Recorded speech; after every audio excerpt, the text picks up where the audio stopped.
ডাকাতের হাতে পুজো শুরু, কোথাও খেলার ছলে। রানাঘাট এবং রঘুনাথগঞ্জের দুই কালী কথা।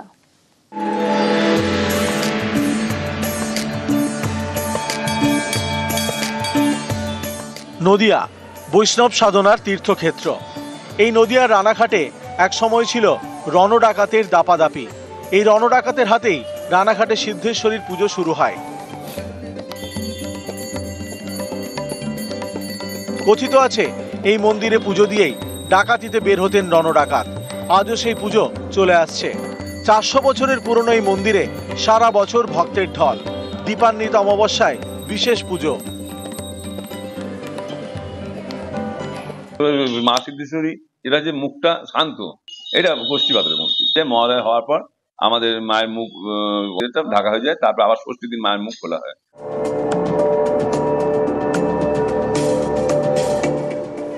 খেলার ছলে গড়া হয়েছিল মায়ের মূর্তি।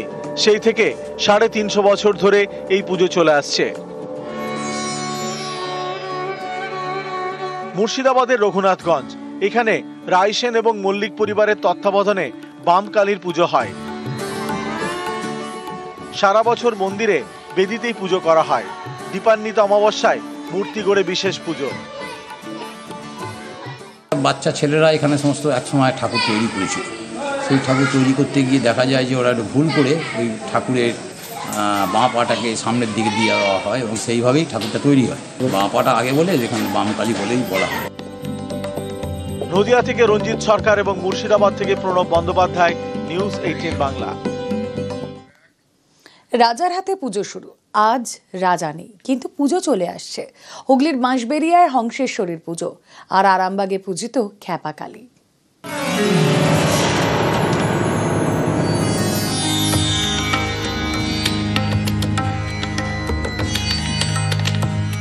হুগলির বাঁশবেড়িয়ায় হংসেশ্বরী মন্দির।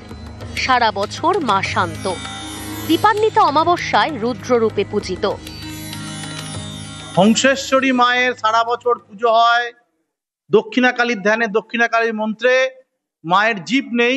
সারা বছর মায়ের শান্তরূপে পুজো হয়। বছরে একদিন বাৎসরিক পুজোর দিন, সেই দিন যেদিন দীপান্বিতা কালী পুজোর দিন রাত্রেই এই মুখের ওপর আলাদা মুখোশ পরানো হয়। সেই দিন মায়ের গায়ে কোনো বস্ত্র থাকে না, সমস্ত গা মালায় ঢাকা থাকে। মায়ের সমস্ত গয়না মাকে পরানো হয়, চুলগুলো এলেকুশি করে দেওয়া হয়। রাজা নৃসিংহদেবের হাত ধরে পুজোর শুরু। নিম কাঠ দিয়ে এই মাতৃ প্রতিমা তৈরি। দীপান্বিতা কালী পুজোয় মাকে পরানো হয় সোনার মুকুট।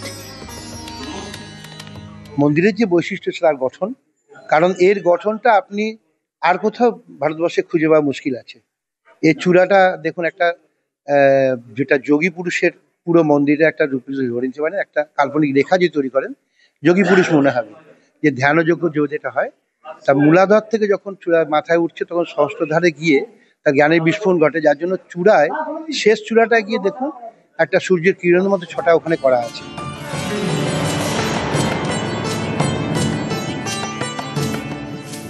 হুগলির আরামবাগের তিরোল গ্রাম, এখানে মা সিদ্ধেশ্বরীর মন্দির। প্রায় 500 বছরের পুজো। খ্যাপাকালী হিসেবে পূজিত মা কালী। কেউ অসুস্থ হলে এই মন্দিরে নিয়ে আসা হয়। তাকে মায়ের আশীর্বাদ বালা পরিয়ে দেন সেবায়েতরা।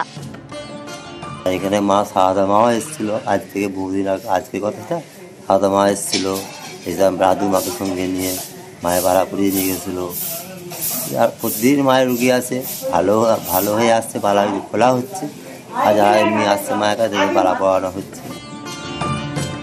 হুগলি থেকে সোমনাথ ঘোষ এবং শুভদীপ ঘোষ, নিউজ 18 বাংলা।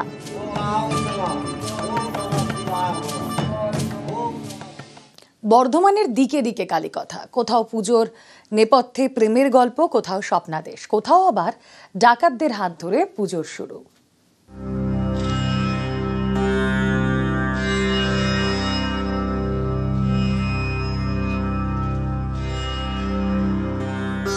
বর্ধমানের রাজবাড়ির কালী বিদ্যাসুন্দর। এই পুজোর নেপথ্যে প্রেমের গল্প। বর্ধমানের রাজা তেজচাঁদের বাড়ির পূজারী ছিলেন সুন্দর। কথিত আছে রাজার মেয়ে বিদ্যার সঙ্গে প্রেমের সম্পর্ক তৈরি হয় এই পূজারীর। সম্পর্ক মেনে নিতে পারেননি রাজা। মা কালীর সামনে দুজনের বলির ব্যবস্থা করা হয়। আচমকা ঝড়ে সব লণ্ডভণ্ড। মন্দির চত্বর থেকে নাকি উধাও হয়ে যান বিদ্যা এবং সুন্দর। এরপর থেকে এই মন্দিরে মা কালী পূজিত বিদ্যা সুন্দর নামে। সুরঙ্গ ছিল অ্যাকচুয়ালি রাজবাড়ি অব্দি। তো মালিনী মাসি বলে একজন ছিলেন যিনি ফুলের মালা নিয়ে আসতেন ওখান থেকে। তো সেই মালা দেখে সুন্দর একদিন পূজারি জিজ্ঞেস করে এত সুন্দর মালা কে গেঁথেছে মায়ের জন্য। তো উনি বলেন রাজার কন্যা বিদ্যা। তো এইভাবেই সুরঙ্গের মধ্যে দিয়ে ওদের প্রেম হয় আর কি। সেই বিদ্যার সুন্দরের যে প্রেম সেটা রাজা জানতে পেরে যায়। যে বিদ্যার সুন্দরকে বলি দিতে নিয়ে আসা হয় এখানে, যে কাপালিক বলি দিয়ে উনি মূর্ছা হয়ে পড়ে যান এখানে, মানে বলি দিতে পারেননি। আর বিদ্যার সুন্দর পুরো একদম উধাও হয়ে যায়, মিলিয়ে যায়।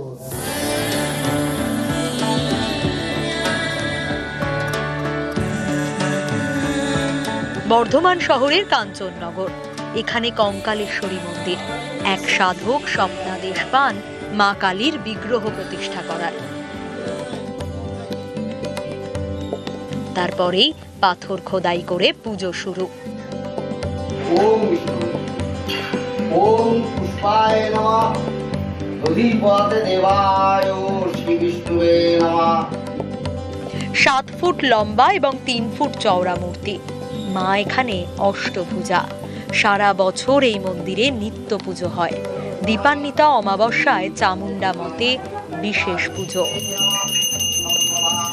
মন্দির প্রতিষ্ঠা হয় বাংলা 1323 সালে। এখন থেকে 108 বছর আগে মূর্তি প্রতিষ্ঠা হয়। মন্দিরটা 600 বছর আগেকার। মন্দিরে কোনো বিগ্রহ ছিল না দেখে এই মন্দিরে তখন এই বিগ্রহকে প্রতিষ্ঠা করা।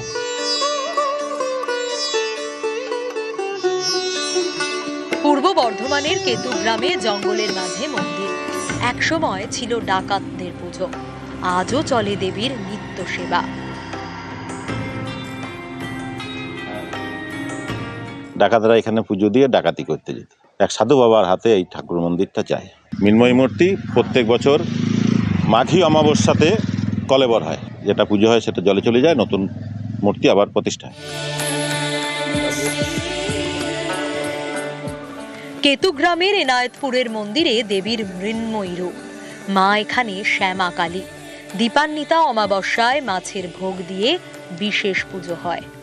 দীপান্বিতা কালীতে এমনি পুজো ভোগ হয় ডেলি, আর প্রতি অমাবস্যায় খিচুড়ি আনা হয়। আমাদের মায়ের মৎস্য ভোগ হয়, বছরে 3 বার তো দিতেই হয় মাছের ভোগ। ক্যামেরায় সন্দীপ পালের সঙ্গে শরদিন্দু ঘোষ ও রণদেব মুখোপাধ্যায়, নিউজ 18 বাংলা।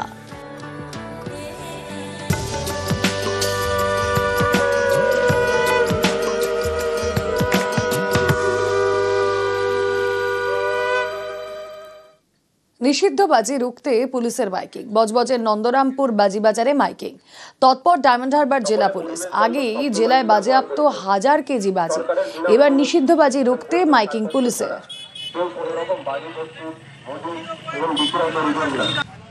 বজবজ থানার পক্ষ থেকে একটি বিশেষ বিজ্ঞপ্তি। সকলে পরিবেশ বান্ধব শব্দবাজি ব্যবহার করুন। সরকারের বিনা অনুমতি এবং বৈধ ছাড়পত্র ছাড়া কেউ কোনো রকম বাজি প্রস্তুত, মজুত এবং বিক্রয় করিবেন না। বহিরাগত ব্যক্তিরা যারা দালাল চক্রের সহযোগিতায় বেআইনিভাবে বাজি প্রস্তুত,